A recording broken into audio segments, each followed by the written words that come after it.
warahmatullahi wabarakatuh. Welcome back to my YouTube channel Lina Erliana. Nah, di Sharing is Caring kali ini kita sudah kehadiran kakak alumni angkatan 11.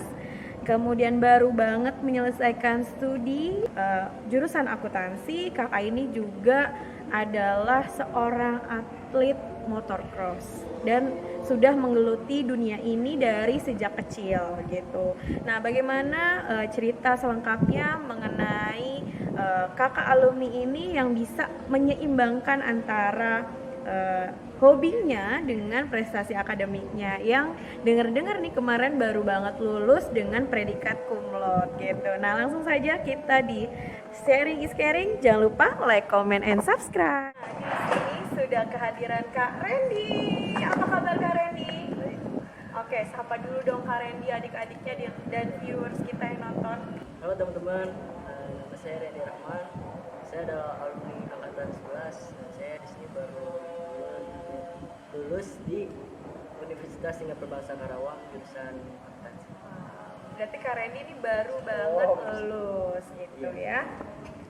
Nah, berarti kita mau ngebahas apa nih Bu sama Kak Randy hari ini? Kita tentunya ngebahas tentang program studi akuntansinya dan gimana sih pengalaman Kak Randy baru lulus, berarti udah 4 tahun ya Kak ya, menyelesaikan studi di S1 Akuntansi Unsika, gimana suka dukanya dan sebagainya. Langsung saja mungkin kita flashback dulu nih Kak. Pertama-tama Ibu mau tanya, pada saat SMA Kak Randy akhirnya memilih akuntansi di Universitas Singapura Bangsa Karawang, ya enggak? Nah, masih inget gak sih dulu waktu SMA tuh Kak Randy itu masuk jalur apa di Unsika? Kemudian mungkin sebelum masuk ke Unsika Kak Randy nyoba jurusan apa dulu, di universitas apa dulu, silahkan mungkin diceritakan. Pada awalnya saya masuk ke Unsika itu jalur mandiri, tapi sebelum itu saya itu daftar SBMPTN, namun gagal, dan selanjutnya saya mencoba lagi untuk tes mandiri. Yang pertama itu di UPN, UNJ, dan terakhir Unsika. Oke, banyak ya Kak ya? Banyak. Diterima semua Kak? Untuk di UPN saya bentrok sama rekan event saya. Oke. Dan juga UPN dan UNJ saya juga sudah daftar untuk pendaftaran ujian, tapi saya tidak hadir. Saya tidak hadir dalam ujiannya. Oke. Nah, akhirnya finally yang diterima Unsika. Ya, saya coba di Unsika, kan ada pilihan terakhir saya dulu Unsika, saya cobain di Unsika. Akhirnya saya juga ragu untuk memilih akuntansi yang sebelumnya saya memilih manajemen, tapi karena saya mau coba akuntansi, cuma saya takut karena akuntansi itu mindsetnya susah lah. Oke, nanti kita bahas lagi nih Kak. Nah, pada saat itu Kak Randy diterima nggak atau masuk nggak kuota di SNMPTN? Saya masuk untuk masuk ya? Masuk. Nah, pada saat mendaftar SNMPTN Kak Randy pilih apa tuh Kak? Saya milih tinggi saya. Apa tuh tinggi? UGM. Milih UGM, jurusannya manajemen. Manajemen juga. Kemudian selain UGM, UPN lagi. UPN Veteran Jakarta. Manajemen juga. Sama UNJ. Oke. Pada saat zamannya Kak Randy itu pilihannya boleh 3 mode ya Kak? Tiga pilihan kalau nggak salah. Gitu. Nah, ternyata nggak dapet. Nah, terus kan ada tuh Kak jalur seleksi rapot mandiri. Kak Randy nyoba nggak? Yang kayak seleksi rapot IPB, seleksi rapot UI. Oh, enggak. Oke, berarti memang Kak Randy nyobanya di SNM, SBM sama UM ya, sama UM, dan ternyata diterima di akuntansi Unsika. Kenapa pada saat itu akhirnya Kak Randy dari awalnya pengen manajemen, tapi finally di endingnya kenapa kok gini? Kayaknya saya akuntansi, padahal tadi mindset awalnya Kak Randy berpikir akuntansi kan susah gitu. Tapi kenapa akhirnya memutuskan ngambil akuntansi? Kenapa? Ya, pada awalnya saya kan pengen fokus di ekonomi. Iya. Saya pikir bahwasanya di akuntansi itu saya pengen belajar di akuntansi, cuma setelah balik lagi saya takut gitu untuk mencoba gitu. Sampai akhirnya karena mungkin manajemen nggak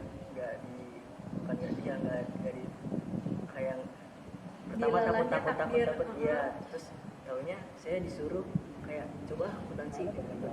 Disuruh sama siapa? Kalau saya nggak ada yang nyuruh dari Oh, diri tapi saya sendiri. disuruh dalam hatinya ya. Dalam hati. Oke. Ah, Jadi cobalah. kayak Saya intuisinya mencoba. gitu. Iya. Coba deh akuntansi. Coba saya coba, apa salahnya coba kan. Oke. Saya coba kemudian akhirnya pas pas detik-detik mau apa namanya detik-detik dikatakan masuk atau enggaknya itu benar tegang. Tahunya pas jam 12 itu tiba-tiba masuk kayaknya kan lolos Jika kaget juga bisa. Ya, padahal itu ujian kan lumayan Ya juga lumayan susah ya sulit, Kak ya. iya.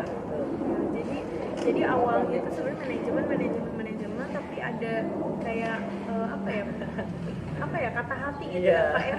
Kata hati kenapa Buat nggak coba nyuruh ke- akuntansi iya, benar. gitu. Walaupun susah oke lah kan belum dicoba kenapa bilang susah gitu Iya. kan. Nah mindset Kak Randy itu akuntansi kan susah gitu kan. Dan kebanyakan anak-anak juga berpikir kayak khususnya anak IPS gitu ya. Kalau di akuntansi, jurusan akuntansi itu berarti harus pinter matematika atau hitung-hitungannya. Apakah dikatakan sulit karena itu? Mungkin kalau menurut saya itu sebenarnya nggak usah kita nggak diperlukan untuk jago matematika. Yang penting kita memainkan logika kita. Oke. Lagi Seperti kita- apa Pak? Kan kalau seumpama logika itu maksudnya jadi nggak usah pakai rumus. Kalau untuk akuntansi cuma mengandalkan logika. Misalkan ada kalimat yang mengandung logika, kalian harus hanya cuman masukkan misalkan debit kredit, misalkan debit, misalkan kas yang masuk itu pasti di debit kan. Nah pasti kasnya yang keluar gitu. Jadi begitu juga kebalikan.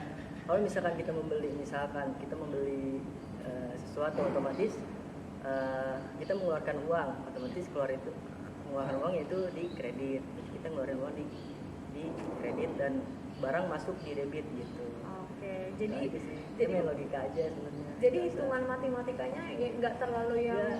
detail Nggak usah. ibaratnya ribet gitu ya Kak ya. Karena kalau matematika kan lebih identik ke rumus. Kalau akuntansi enggak. Akuntansi itu enggak pakai rumus-rumusan.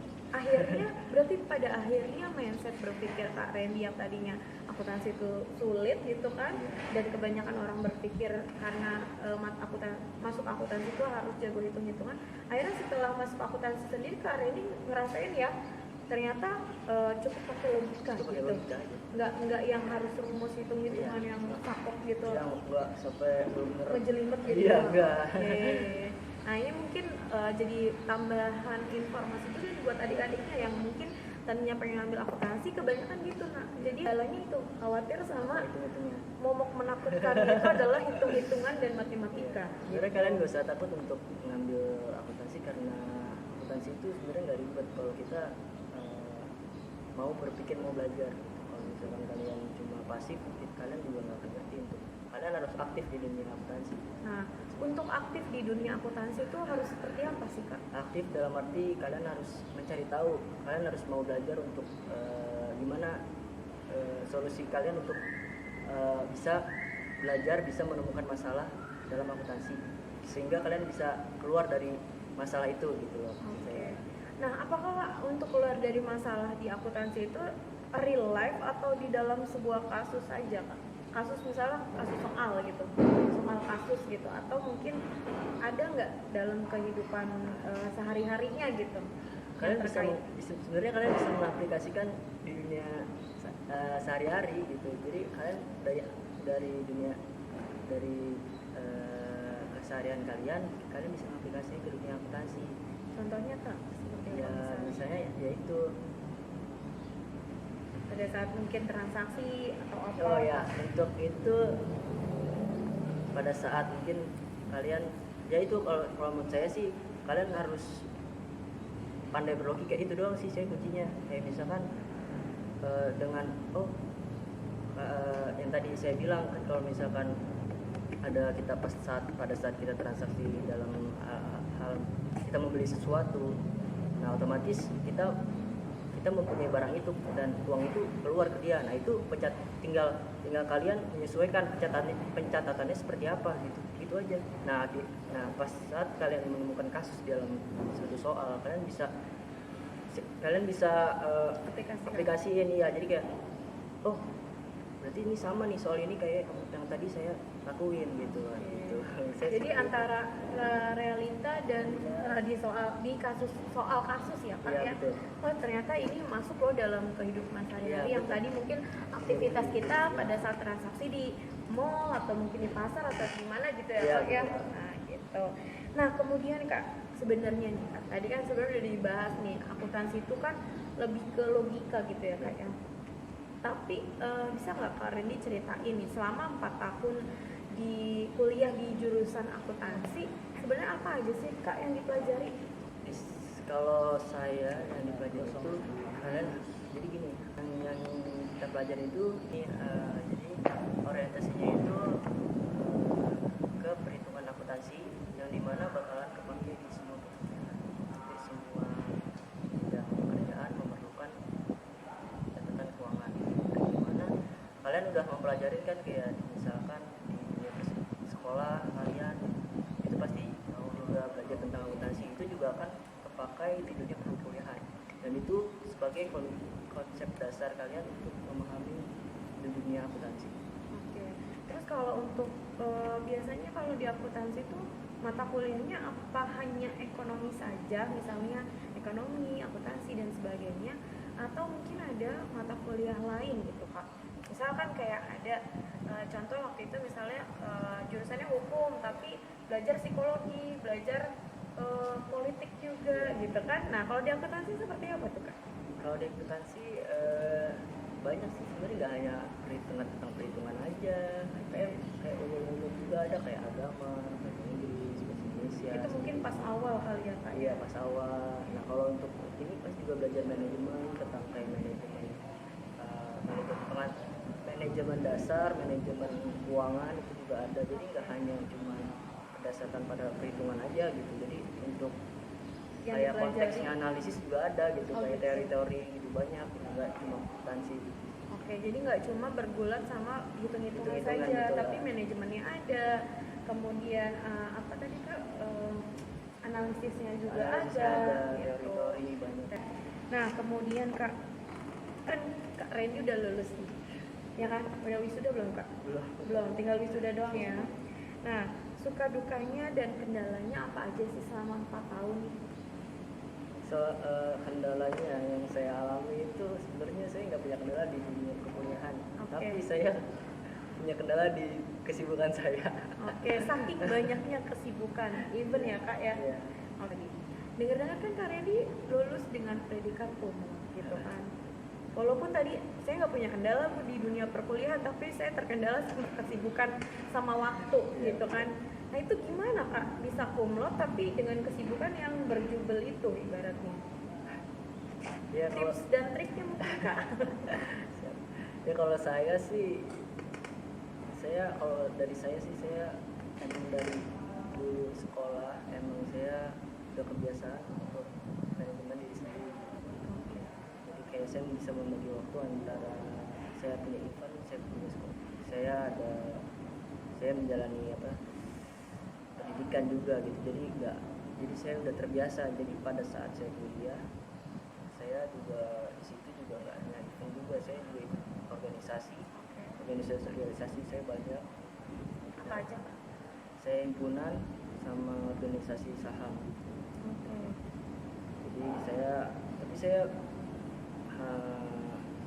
bisa membagi waktu karena saya emang udah yang tadi saya udah kebiasaan di sekolah yang dimana jadwal sekolah lebih padat daripada kuliahan, karena di sekolah itu hanya libur Sabtu Minggu dan Senin sampai Jumat sekolah dan sekolahnya sampai sore. Tapi saya kayak udah biasa aja, saya habis balap saya gimana caranya untuk sekolah, jadi saya untuk mementingkan sekolah juga, jadi nggak hanya mementingkan event saya. Oke, jadi pas kuliah pun udah nggak kaget ya Kak ya? Udah kaget. Oke, nah ini tadi kan ngomongin manajemen waktu, antara udah biasa nih Kak Randy antara apa namanya jadi atlet gitu kan, atlet motocross, tapi juga kesibukan di sekolahnya juga tetap jalan gitu kan ya. Itu sebenarnya sejak kapan sih Kak Reni menggeluti di dunia motocross ini? Awalnya itu di umur saya 5 tahun. 5 tahun. saya sudah diajarin sama bapak saya untuk belajar motor. Itu 5 tahun ya Kak 5 ya? tahun.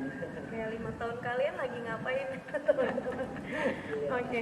Nah kemudian sampai sekarang usianya Sekarang saya 21. 21 tahun dan masih jadi atlet motocross, dan udah sampai kemana aja Kak? Saya alhamdulillah udah tingkat internasional juga, udah sampai Filipina, Sampai Filipina, Malaysia, Singapura juga. Singapura. Oke, udah menjelajah ke luar negeri ya Kak ya. Kalau di dalam negeri udah nggak perlu diragukan lagi lah ya Kak ya. Nah kemudian Kak, tadi lagi nih sedikit ngomongin akuntansi. Untuk prospek kerja di dunia akuntansi sendiri sih yang Kak Randy tahu tuh apa? Kalau saya itu saya tuh seneng di dunia perpajakan. Perpajakan. Oke. Hitung-hitungan lagi Kak. Hitung-hitungan lagi. Ya, pusing nggak? Nah, Nanti. memang konteksnya pajak pasti pusing. Pusing. Oke. Tapi kalau kalian mau belajar, pasti itu bakalan balik lagi yang tadi yang saya bilang di awal, yang saya bilang pertama, mindset kalian akuntansi susah, tapi kalau kalian ingin belajar itu pasti bakalan tahu lah gimana caranya, tahu gimana jalan keluarnya, Tahu seluk-beluknya juga ya Kak ya. betul, jadi gampang aja untuk menjalaninya gitu. Oke. Dan menurut Kak Randy itu, Kak Randy pasti yakin mampu. Insya Allah. Oke. Kan ada selain pajak Kak? Ada audit, akuntansi keuangan, manajemen keuangan, dan banyak sih yang lainnya, kayak pokoknya konteksnya ke keuangan, catatan keuangan dan sebagainya. Nah Kak, nih Ibu mau tanya juga nih, mungkin adik-adik juga banyak yang berpikir gini, sebenarnya apa sih Kak perbedaan antara akuntansi dengan manajemen keuangan? Kan ada juga jurusan manajemen keuangan kan Kak? Tapi ada juga akuntansi nih, bedanya apa yang dipelajari? Kalau manajemen keuangan itu lebih gimana caranya keuangan itu berjalan, kayak misalkan distribusi keuangannya kemana, misalkan dana itu diperlukan untuk hal yang selektif, jadi nggak hanya untuk dipakai satu ke arah ini aja, tapi kalian bisa memanajemen uang kalian untuk dipakai ini supaya bertujuan ke satu tujuan kalian gitu yang mau dicapai gitu. Kemudian kalau akuntansi Kak? Kalau akuntansi itu lebih ke pencatatannya sih, lebih ke keuangannya, catatan akuntansinya, jadi bukan apa ya. Kalau manajemen tadi kan, manajemen itu lebih ke manajerialnya. Iya, manajerialnya gitu. Kalau Kalau untuk akuntansi akuntansi? itu dalam arti catatannya gitu loh. Lebih ke pencatatan akuntansinya, perhitungan akuntansinya gimana sampai balance atau enggaknya, seperti itu sih. Dengan pengeluaran dan juga rekap penjualannya, bisa dari penjualan, rekap penjualannya, terus kemudian dihitung lagi itu balance atau enggak. Ini sih. Jadi tentunya ada perbedaan ya Kak ya, di antara itu orientasinya dan perspektif lingkupnya mungkin ya Kak ya, itu juga beda. Nah kemudian kalau dari Kak Rini sendiri, ada nggak sih kayak cita-cita utamanya gitu, selain mungkin punya usaha gitu kan, punya usaha juga nih Kak Rini, saya punya usaha dan jadi atlet motocross gitu kan, mungkin pengen apa sih cita-cita utamanya Kak, yang jadi apa nanti? Saya tuh dulu dari SMA sih, saya cerita ya untuk mendirikan usaha seperti ini. Saya juga pengen mendirikan kantor audit. Cita saya itu gitu. Oke, jadi itu cita-cita utama. Di samping mungkin sampingannya ada bisnis dan ada atlet ya Kak ya. Mudah-mudahan tercapai ya Kak ya. Oke, apalagi kan ini udah lulus nih, udah tinggal wisuda. Kemudian bentar lagi bisa terrealisasi. Amin. Karena kan atlet dan bisnisnya udah jalan nih gitu. Mungkin kalau kalian tahu ya. Kemudian terus kan nih kita review dengan tadi mungkin Kak Reni udah biasa gitu dari umur 5 tahun jadi atlet motocross, kemudian udah biasa sekolah dengan event gitu kan, event menjadi atlet gitu kan. Tapi apa sih Kak mungkin tipsnya gimana cara Kak Reni bisa balance antara latihan, kan otomatis kalau mau balapan atau mau event pasti kan latihan dulu kan Kak? Iya. Pasti kan intensif Iya, latihannya. betul. Bagaimana tuh membagi waktu antara latihan untuk event tapi juga ada tugas, mungkin ada ulangan atau mungkin ada ujian di kampus atau di sekolah dulu gitu kan. Pasti itu kan dilematis untuk seorang kita pelajar, tugas utamanya belajar tapi kita harus ada tuntutan juga kita sebagai atlet. Bagaimana?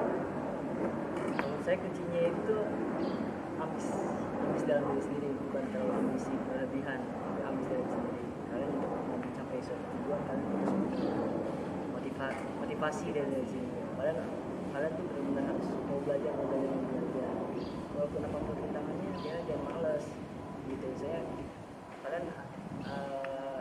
Kalian mau terus menjalani semuanya gitu, jadi jangan aja gitu. Tapi kalian harus gerak sekarang. Kalau kalian gerak sekarang mau kapan gitu kan, nggak ada terus-terusan. Makanya saya bisa membagi waktu itu karena saya mau berorientasi ke depan gitu, bukan cuma kesenangan masa muda. Saya malah justru pengennya sekarang tuh susah-susah dulu baru kesananya tinggal menikmati gitu. Oke. Itu mungkin salah satu motivasi juga ya Kak ya. Iya. Jadi intinya adalah motivasinya Kak Reni di masa muda capek-capek dulu gitu ya Kak ya.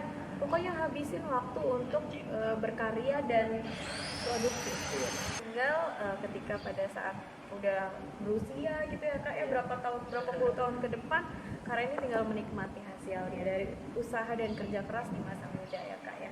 Nah kemudian Kak pada saat mungkin menggeluti dunia motocross ini kan apa ya, kalau kita lihat dari turnamennya kan itu tracknya bukan track yang mudah ya Kak ya, dan cara-caranya juga bukan yang orang biasa, nggak semua orang bisa ngelakuin itu, penuh resiko dan tantangan dan bahaya tentunya ke keselamatan diri safety-nya gitu kan.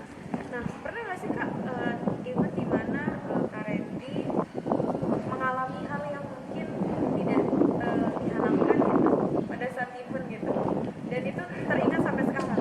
Ya sering terjadi kalau Sering gitu. Oke, itu seperti apa Kak? saya lagi crash, saya mengalami crash itu parah. Saya patah bagian bahu saya itu. Dan itu recovery saya itu selama 9 bulan. Itu pada saat SMA kalau nggak salah. Pas kuliah juga, pas SMA juga, SMA saya pernah kan? Sulawesi Barat. Ya. Jadi itu memang resikonya sangat tinggi ya Kak ya. Resikonya besar banget itu. Resikonya besar, tapi Kak Reni nggak ada rasa takut sedikit pun? Gak ada rasa. Ya, malah pengen mencoba lagi. Oke, jadi Penasaran itu kali emang itu. suka tantangan ya berarti Iya, ya Kak suka ya? tantangan. Oke, karena dari kecil juga udah Iya. dibiasain dengan itu. Karena cinta sama otomotif jadi pengen itu. Oke, nah Kak, tadi kan karena cinta sama otomotif gitu kan.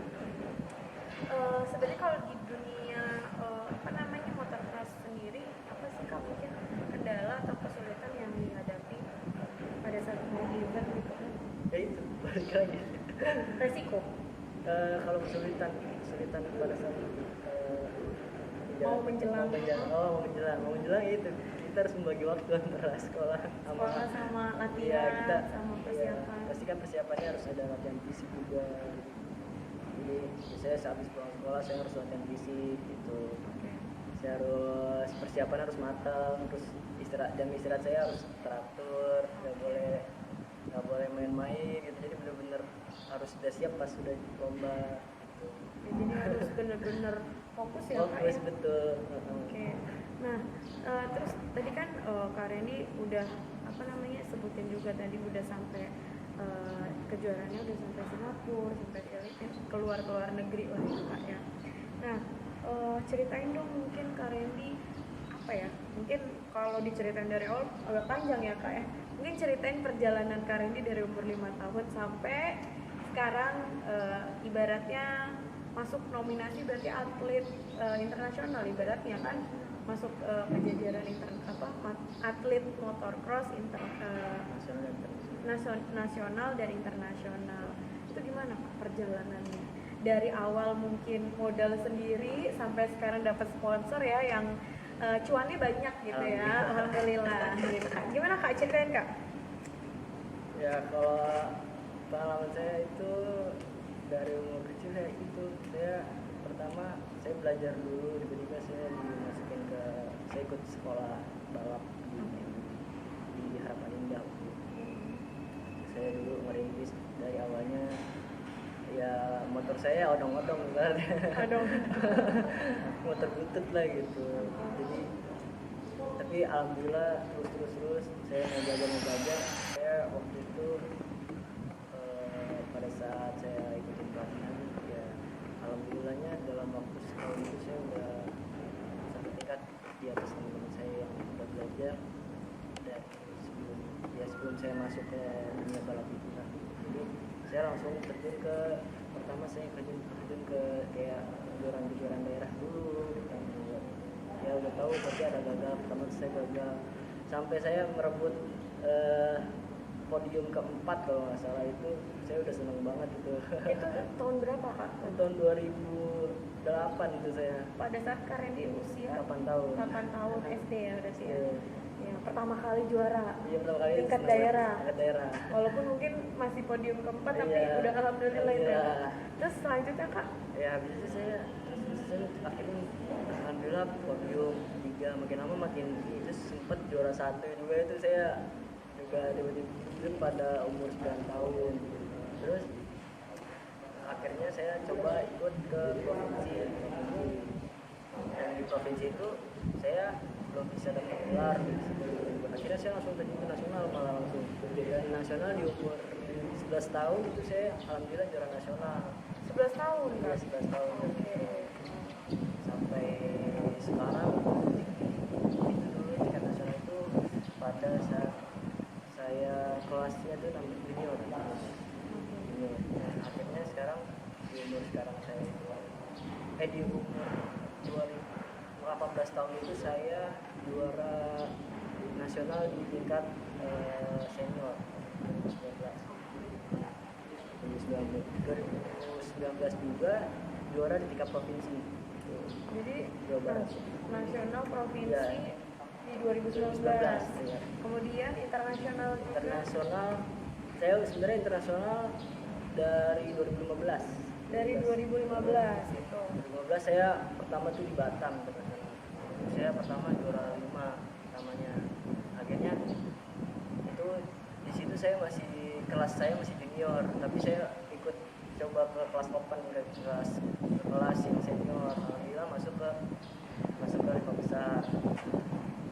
Dari itu saya coba ke Solo tahun 2016 ke Solo dan saya menang juara 1 akhirnya di Solo itu. Yang ikut itu dari Jepang, dari Australia, dari mana-mana. Karena itu tingkat internasional ya Kak? 2018 saya ikut ke luar negeri. Nah itu yang tadi saya bilang ke Singapura, Malaysia, di Filipina saya juara 1 2 kategori kelas saya juara 1. Di Singapura juga, di Malaysia itu 2 karena ada crash gitu tertentu itu kayak harusnya saya bisa juara 1 tapi saya malah crash gitu. Oke. Jadi akhirnya juara 2. Itu tetap juara Kak. Nah kalau misalnya kalian pengen tahu nih, penasaran kayak gimana sih Kak Randy pada saat di arena kejuaraan atau di arena lomba, nanti kalian bisa lihat di video ini.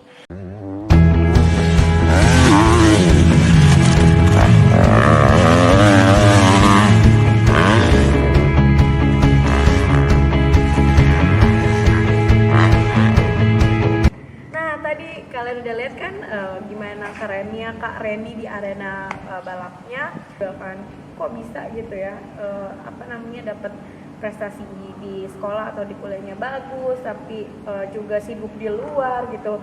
Dan ternyata juga Kak Randy di usia yang 21 tahun ini selain sibuk jadi atlet, lulusan sarjana akuntansi kumlot, juga sudah menekuni bisnis coffee shop gitu ya Kak ya. Mungkin kalau adik-adiknya nih yang tahu atau udah pernah mampir ke coffee shopnya gitu kan, pasti tahu lah gitu. Namanya apa Kak? Jelaskan sendiri Kak. Namanya itu Identik Coffee. Oke. Iya. Kenapa bisa kepikiran buka usaha Kak? Saya- Apa karena anak akuntansi, anak IPS kan biasanya pikirannya lebih ke money. Iya, betul. Iya itu benar. Betul nggak Kak? Itu betul. Iya. Ya, saya Keren, Kak. emang suka saya memang suka ditekun di dunia kewirausahaan gitu. Oke. Saya emang dari zaman sekolah saya suka KWU. Ya KWU dan KWU dan Putri. Oke. Akhirnya saya termotivasi dari situ untuk menjadi entrepreneur muda, dan alhamdulillah di 2021 ini terrealisasi yang saya ngerintis pada dari tahun 2019. 2019 dan Kak Randy ngerintis usaha ini tentunya dengan uang sendiri ya Kak ya? Dengan Uang dari hasil. uang dari hasil yang baik. Oke, apa ada nggak sih Kak tips buat adik-adiknya yang mungkin pengen usaha gitu, atau mungkin pengen selain dia bisa berprestasi akademik tapi juga bisa jadi pengusaha muda yang ibaratnya yang sukses, kemudian bisa menekuni kesibukan yang lain juga, kayak Kak Randy misalnya atlet motocross gitu, mungkin yang lain juga pengen punya kesibukan tapi rada gini, takut nggak balance, ininya nanti gagal, ininya malah nggak jalan dua-duanya gitu. Gimana sih Kak mungkin tipsnya? Tipsnya kalian harus mau mencoba, tapi nggak hanya satu fokus di bidang kalian. Maksudnya kalian harus mencoba di bidang lain juga. Maksudnya siapa tahu di dalam semua bidang itu ada satu peluang yang kalian tuju, kalian dapetin itu. Jadi intinya kalau dari saya itu kalian harus belajar, harus menekuni. Kalau kalian ingin membuka suatu usaha, harus mulai usaha itu, kalian harus tekuni, kalian harus belajar, dan jangan ada rasa malas. Pokoknya intinya kalian harus berjuang dulu lah. Jadi berjuang terus ya Kak ya buat berusaha. Terus apalagi mungkin Kak? Ya, kalau saya sendiri itu ya kalian harus menekuni lah. Kalau kalian mau sukses ya kalian harus jiwa ambis kalian itu Harus ada. dan tapi juga jangan terlalu ambisi. Yang penting kalian jalani semua tantangan, semua rintangan, semua kendala, mau kalian itu diremehin. Kak Randy pernah ngalamin diri? Wah, sering banget. Ini seperti apa Kak? Kan Kak Randy kan Saya dibuat ragu dalam untuk membuka suatu bisnis, suatu usaha. Saya dibuat ragu, saya dibuat down sama orang-orang, mental saya dihancurin itu habis-habisan. Oke. Tapi saya malah tertantang sama remehan itu, sama Jadi makin penasaran makin nggak sih, Kak? penasaran. Wah, gue bisa ya, makanya saya langsung betul bangkit untuk bisa mewujudin itu semua gitu. Alhamdulillah 2021 saya sebelum lulus saya udah bisa buka coffee shop, dan alhamdulillah customer saya terus konsisten, dia berdatangan dan konsisten gitu. Oke. Namanya apa Kak? Namanya Identik Coffee. Identik Coffee gitu. Oh, nanti ditulis di sini ya. Nanti kalian follow juga di Instagramnya. Mungkin pengen lihat-lihat reviewnya, silakan, atau datang di alamatnya di mana Kak? Di Jalan Danau Duta Selatan. Oke, masih daerah Bekasi ya, yang rumahnya di Duta Danau Harapan. Duta. Mampir-mampir nih. Ini punyanya Kak Randy, alumni angkatan 11. Bilang aja di kelasnya, mungkin angkatan 15, angkatan 14 yang mungkin mau datang ke sana Kak. Kali aja dapat diskon gitu kan. Iya, bisa. Gitu. Setelah nonton video ini pada berdatangan deh ke sana ya Kak ya. Gitu. Nah, kalau boleh tahu nih Kak, tadi hasil dari balapan, hasil dari motocross itu sekarang udah berapa digit Kak? Kalau usah detail tapi berapa digit Kak? Kalau itu tuh nggak bisa terhitung karena saya emang senang invest. Nolnya nggak terhitung. Aduh. Nolnya nggak terhitung apa gimana nih Kak? Saya emang senang invest emang. Jadi Oke. kalau menang balap saya investasi ke orang, bukan ke orang, ke Saham. saham. Saya investasi ke saham. Dan alhamdulillah di situ Jadi nambah nambah lagi. ya. Termasuk ini bisnis coffee shop Coffee ini shop juga juga. investasi juga ya. Ada nggak goals yang Kak Randy lagi ingin capai untuk saat ini? Saya goals yang saya pengen capai itu ya, saya pengen mengembangkan coffee shop saya dengan cabang lainnya dari Franchise Kak. ya. Tapi saya lagi fokus untuk mengembangkan usaha saya dulu. Kalau dalam dunia bisnis event saya di balap, ya saya juga pengen ikutin event internasional juga lebih banyak lagi gitu, banyak pengen ke luar negeri lah, belajar di luar negeri gitu. Pengen lanjut lagi ya Kak ya. Mudah-mudahan nanti setelah pandemi ini berakhir semua goalsnya bisa terrealisasi ya Kak ya. Jadi keren banget nih pengalamannya Kak Randy lulus cum laude, kemudian pengen punya saham dan investasinya nggak terhitung nolnya ya Kak ya. Kemudian di usia 21 tahun sudah masuk nominasi atlet motocross juara internasional ya Kak ya, gitu kan, sejak tahun 2015. Kemudian sudah merintis usaha dari tahun 2019 dan sekarang udah punya outlet sendiri di tahun 2021. Jadi mungkin apa yang tadi Kak Randy sampaikan, pengalaman yang luar biasa dan prinsip hidup yang mungkin dijalanin atau ibaratnya diyakini sama Kak Randy sampai bisa sesukses ini gitu kan. Mudah-mudahan kalian bisa bisa ikuti positifnya. Jadi bisa mungkin sukses nggak harus seperti Kak Randy jadi atlet motocross atau mungkin harus punya bisnis coffee shop gitu kan.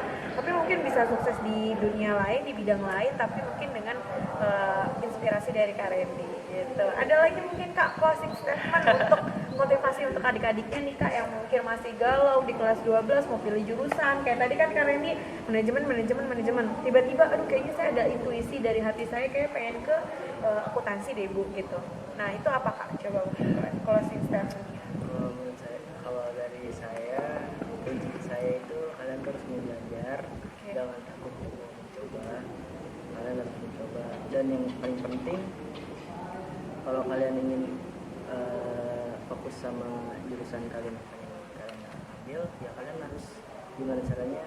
Kalian harus menekuni itu gitu. Terus dan kalian jangan takut untuk pilih jurusan dan jangan sampai salah jurusan kalau menurut saya. Jangan takut dan jangan sampai nyesel. Jangan sampai nyesel, jangan sampai salah jurusan. Biasanya nyesel itu karena takut kan? Iya betul. Terus harus gimana Kak berarti? Ya intinya kalian harus belajar. Jangan males. Ayo belajar, jangan istilahnya nanti dulu yang ada nanti kalian telat gitu. Kamu mau deket-deket malah baru belajar. Yang lain udah lari, kalian baru mulai berjalan gitu, baru start gitu. Karena kan for your information juga nggak cuma di kuliah nih, waktu SMA pun Kak Randy pada saat SMA gitu kan, di tengah kesibukannya ibu tahu banget Kak Randy masih aktif di aktif di event atlet motocrossnya, tapi juga di sekolah nggak pernah tuh yang namanya tugas dikejar-kejar gitu. Ibu nggak pernah menangani Kak Randy tugasnya mana nih, kamu nggak ikut ini gini atau nilainya jelek dan sebagainya, ibu nggak pernah menangani itu gitu. Jadi Kak Randy prestasinya alhamdulillah bisa balance ya Kak ya, karena tadi belajar, jangan pernah merasa males, karena ketika kita males satu hari aja mungkin teman kita udah belajar 2 hari. Iya. Betul nggak Kak? Kalau gitu mungkin kalau kalian mungkin pengen tanya-tanya Instagram di @randyaraj20, nanti ada tulisan di sini, kalian follow aja Instagramnya. Oke, kalau gitu mungkin sharing kali ini bersama dengan Kak Randy semoga tadi memotivasi dan menginspirasi untuk adik-adik semua yang nonton. Jangan lupa Kak like And subscribe. komen juga Kak. Like, comment, and subscribe. Oke, see you next video. Assalamualaikum warahmatullahi wabarakatuh.